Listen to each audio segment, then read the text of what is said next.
My beloved Francis, you've come home. You left behind the noise and the thrones of this world, laying down the mitre, the staff, and the weight of the crown. And now you step into my presence with nothing but your soul. I welcome you, not as a pontiff, but as my child. I was with you in the corridors of power and the stillness of your quiet cell. I heard the prayers whispered in the dark, the trembling questions of your heart.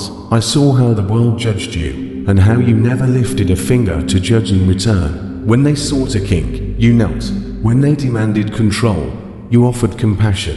When they wanted answers, you gave them humility. You dared to ask, who am I to judge? And in that moment, you reflected my heart more than many sermons ever did. You carried the church not as a ruler, but as a servant. You wept for its wounds and loved not only the righteous, but the broken, the forgotten, the lost. I watched as you visited prisons and kissed the feet of the suffering, not as performance, but as imitation of me. Your words weren't perfect, but your heart was open. And Francis, that is all I ever asked. Now the veil is lifted, and you see the kingdom not as a mystery, but as home. The church, no longer as an institution, but as a family of the wounded and redeemed. You understand now it was never about thrones, but always about love. I know the burdens you carried, not just for doctrine, but for mercy, not just for tradition, but for transformation. You wrestled, you wept, and through it all, you followed me. You were mocked,